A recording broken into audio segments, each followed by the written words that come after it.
So this morning, Sensex opened up to yet another record high. In fact, stock market has been riding on gains for the fifth straight week.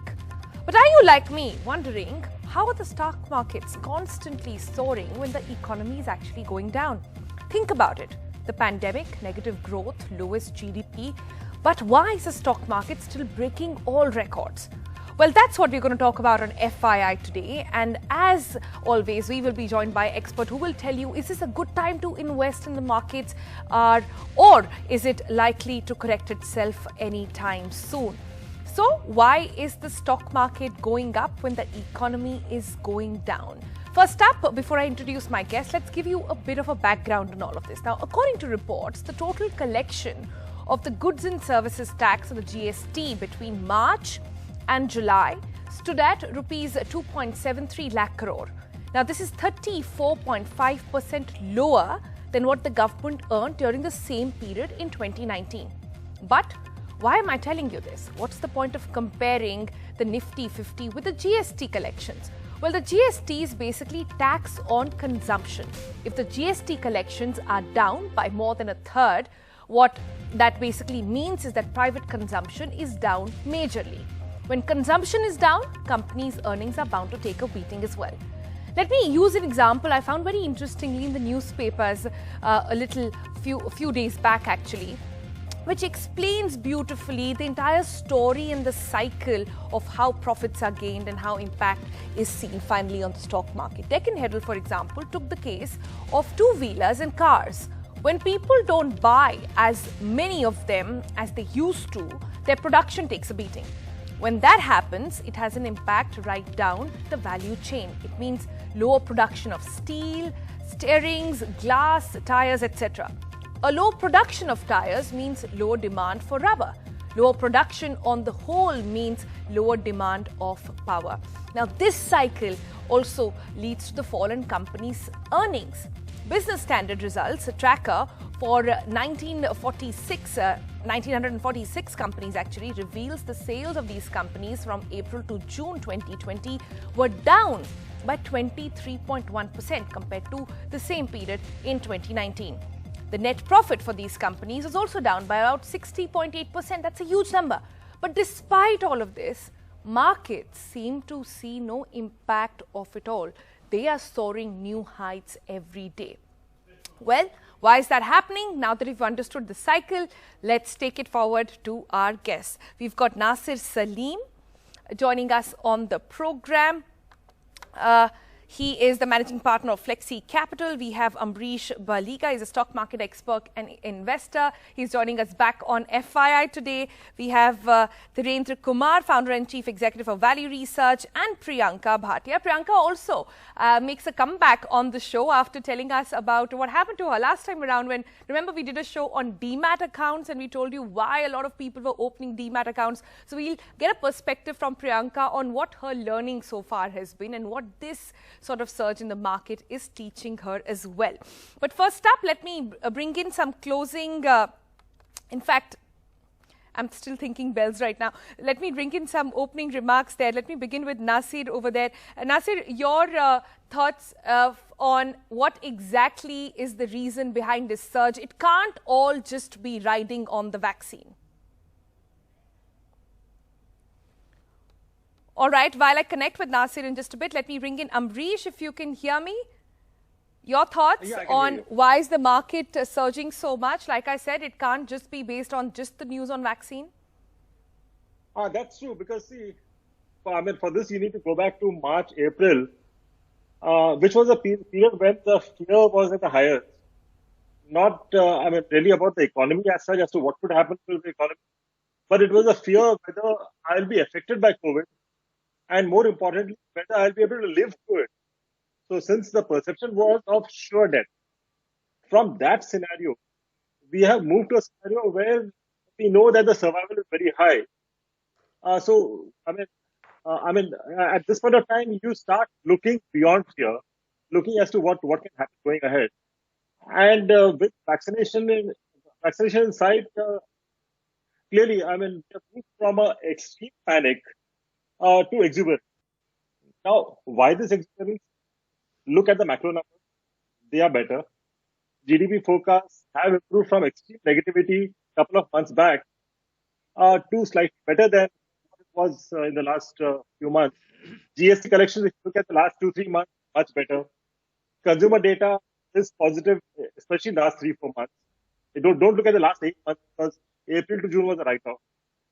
Then you have the earnings for the last 2 quarters, which were better than what the analysts were expecting. Huge amount of liquidity. You have about 65 new retail investors who have actually come in the last 8 months and have really made good profit. So when you make good profits, your confidence is high, you're investing more. FIs who were absent from the market, April to June, July, are investing big. So clearly because of all this, like I said, we have from a total panic scenario to complete exuberance. So which also possibly could be a bubble situation getting created. Right. Well, that's what everybody's thinking. Is this a bubble situation? Because if you look at the results of the companies, they don't really match up with the kind of rally that we're seeing on the stock market. We have Dhirendra Kumar with us as well. Mr. Kumar, your thoughts, and particularly which all sectors do you see as the basic sort of drivers for this rally? Ambrish has, listed all the reasons, why the market is making a comeback. Primarily, I would say that things are not proving to be as bad as expected. But that is not a good news because we still have to regain all the lost ground. But a lot of, we don't really bank on the market as a pointer or as indicator of the future. But I think, it's indicating that things will not, as we got the data of the vaccine and the likelihood of, that becoming mainstream or likely release, I think, things are not going to be as bad. And, in 1 or 2 years' time, we will be back on the same level or things will not be lost. And what has happened in between is cost cutting. Another thing is, lower interest rate and massive flows, deluge of liquidity. In all economies. And I don't think it is just an Indian phenomenon. It is happening all over. And that is why risk assets are going up, simply because interest rates are down and people have a lot of liquidity. This morning, I was looking at all the radars and all the numbers this morning. In all of the South Asian markets, at least, everybody saw downfall except India. So that's also telling you some story. I'm not quite sure what's driving that. Let me bring in Nasir Salim now on this one. Nasir, for somebody, and we're having this conversation with people who are perhaps first-time investors in this case. Like I said earlier, Priyanka is one of them. We did a show on FII trying to talk to people who were first-time investors and the surge that we saw in demat accounts also opening up. So these people currently very happy. But is there something that they need to be careful about? Can you explain to them why this rally is actually happening, if it can be explained, that is? No, I'm sure. So, good morning, Sonal. Great to be back on your show. I think, you've asked a very, very important question and more from a utilitarian perspective and, first-time investors. I think, look, Sonal, as far as, and I heard some of the panelists, I think clearly there are 2-3 key things that we need to be, watch out for, and which is also driving the current rally. So let's understand this from a perspective today. Globally, we are sitting at about $17 trillion of negative interest rates, assets which are currently sitting at near to zero or negative interest rates globally. Now, it's but obvious, Sonal, that they will be looking at chasing assets wherever they get an opportunity to actually hunt for yield. Now, this hunt for yield is the big question. We've seen a fiscal stimulus, for example, and why I'm going to bring in the US here is because they play a very important and dominant role for all emerging markets and foreign inflows that come in from the developed markets, predominantly in US dollar currency. And I'll tell you why and what is the logic behind it. The US Fed today, if you look at the Fed rates in the US, they are all sub 0.5%. And in Europe, I must tell you, Sonal, they're actually negative. So, which basically means that they look for yield they're looking out for yield, hunting for yields, and that will then chase assets which can ideally give you a little better return or an arbitrage between those negative yields and some of the other yields available in the world. Now, where does this leave India? India, as far as we are concerned, and I must share this with you, there's something called the MSCI index. I'm not going to get into it from a very, I don't want to get it very technical. But MSCI index, broadly, Sonal, tells us what is the current inflows and what is the current valuations. And where does India, amongst that entire index, stand? And if you see, India has been the biggest beneficiary of foreign portfolio investors coming in. And I'll give you a certain number. We've received $10 trillion of foreign portfolio investment money as of October end. This is data which is verifiable. And obviously, the logic that then it's chasing yields, which is available in India still.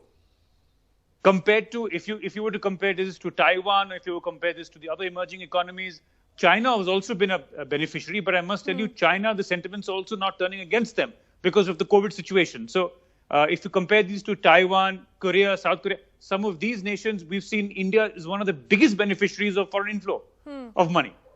The second quick point, Sona, and to answer your first point, I think, markets need to be, from an investor's perspective, they need to be very, very careful, first-time investors, because they can be led by this over-exuberance. You see, today the biggest challenge is when you look at a one-year fixed deposit, and that's where we see some risk. And the recommendation is that they should look at their risk-adjusted returns and risk profile when they get into investments in equities as an asset class. Because equity as an asset class, Sonal, is very, very volatile. And I'll tell you the other very big question here. Given the current surge of FPI money and liquidity, you see, all markets typically, Sonal, each time if you go back to history, if you look at the 2000, actually I'll take you back to 91, 92. There was a liberalization event-driven rally, which happened in 91, 92. I'll take you a little ahead immediately to 2000. There was an IT rally that took the bosses up as far as Sensex and Nifty was concerned. And then we also had, a great run between 2004 and 2007. And then again, from 14 to 17. But each time we see valuations becoming very expensive. And therefore, investors need to understand that they can't get into this over-exuberance of owning stocks only because today a fixed deposit investor, for example, or a fixed income investor, which is debt, the return expectation today in a one-year FD from any of the largest PSU banks or from even large private sector banks, regulated good private sector banks, is about 5% in 1 year. So I'm sensing caution in what you're saying as well at this point. But just hold that thought. I'll come back to you. Let me bring in Priyanka, who hasn't spoken just yet. Priyanka, tell me, what has been your learning so far? Like I said, we've been speaking to a lot of people who sort of actively started chasing the stock market during the pandemic. One was, of course, they didn't know where else to spend the money in. There was a lot of time being at home as well. All these are factors that we've spoken about on the program earlier on. But just to understand from you, big sort of takeaways from the time you've spent in the stock market during this pandemic. During this pandemic, well, a few thousand women are there in our Women on Wealth community, and they wanted to chase this rally. They wanted to join in, they wanted to invest more because they could see returns coming in. And well, yes, all of us had to hold back. We had to stand out, look at our own greed and say, okay, it's not time to be greedy. So let's be cautious and invest systematically month on month. That's what I've been doing personally for many years now. And that's what our entire Women on Wealth community is up to. Yeah. So this is what we are doing. Oh, that's good to hear. Amrish, last time around, we discussed lots of ways to sort of do's and don'ts on what to do, what not to do for first-time investors. But right now, for anybody watching out, looking at trends in the stock market, what do you see as the major drivers and sectors that are pushing the market forward? See, I think the major drivers currently is the consumption demand. And because of which we'll see the consumers continue to move up possibly for a while longer. There are a lot of infrastructure projects which have taken off, because of which cement should do decently well.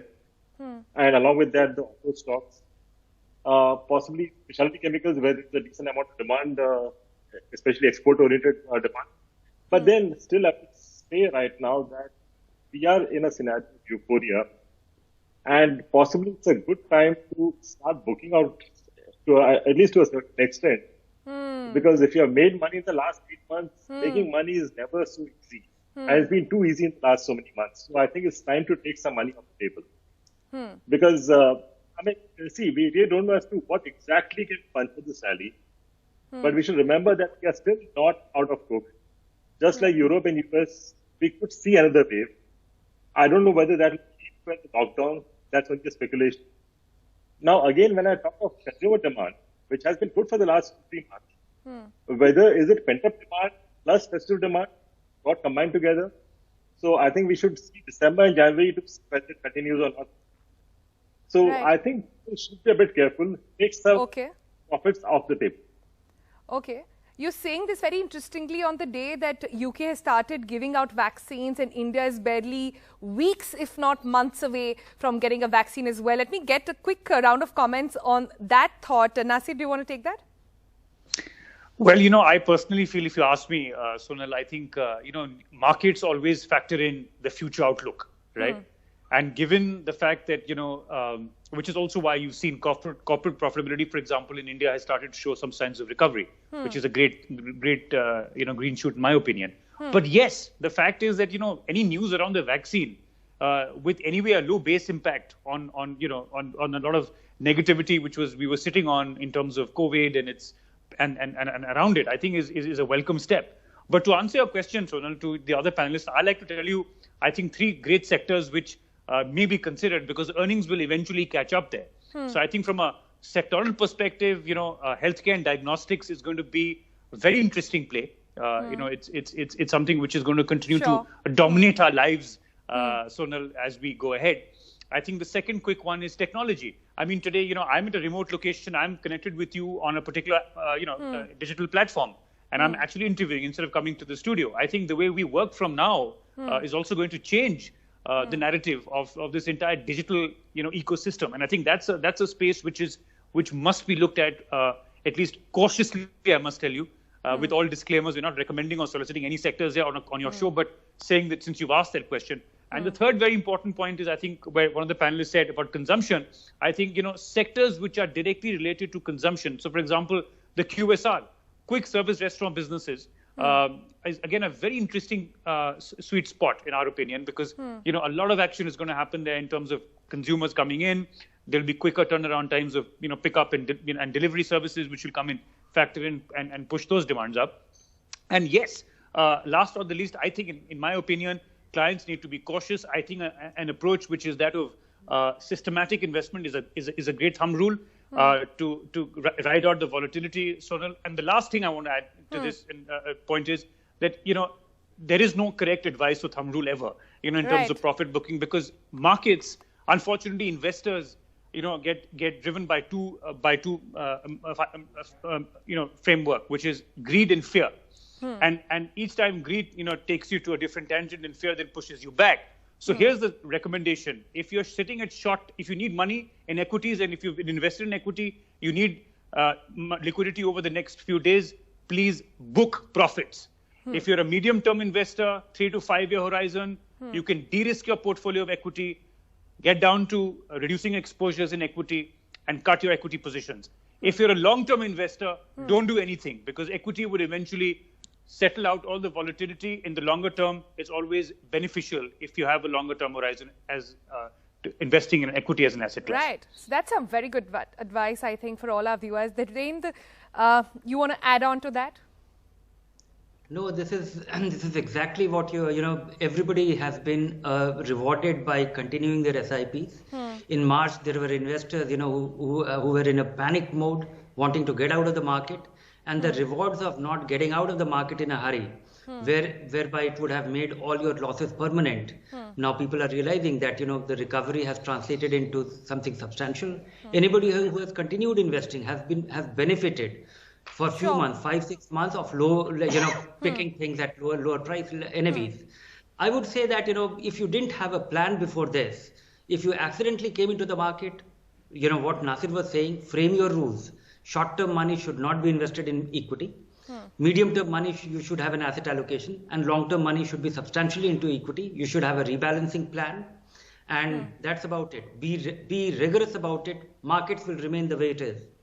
Okay, I have last 2 minutes on the program. Let me give that to Priyanka. Priyanka, you're also sitting with lots of people who have lots of knowledge on this. So please go ahead if you have some questions on behalf of, Priyanka actually represents a very interesting organization. It's called Women on Wealth, and they are making women independent, financially independent. So please go ahead if you have any questions. Yes, I would like to ask a question, and that's for Dhirendra. He's our guru. We have been reading him for years now, and our entire Women on Wealth community follows him.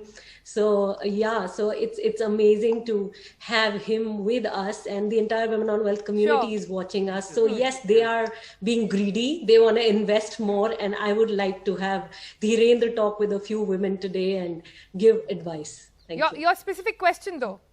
Yes, specific question is, how do they take care of the greed? What do they do? Very simple to answer, Dhirendra. Go ahead. Very simple. No, think in terms of, of course, being greedy is quite natural when you have, and chasing recent past performances, investors' favorite pastime. But, you have to see that what could be and this is where wealth managers can really give some perspective. What is the worst case scenario on a 3-year holding? Being greedy in a methodical way is not bad. But being greedy recklessly could be injurious, and getting a sense of how big the injury could be will be a very important thing for investors to appreciate. All right. On that note, we'll leave it there. Thank you, ladies and gentlemen, for joining us on the program today. I hope we've been able to answer a few questions for you. If you have more, please feel free to write into us. You can tag us on Instagram, on Twitter or Facebook, and to send us your questions. Also, in specific detail, if you want a particular issue to be picked up, we'll be happy to take that up as well. That's it from me. We'll see you again tomorrow on FYI at 11:30. Thanks for watching.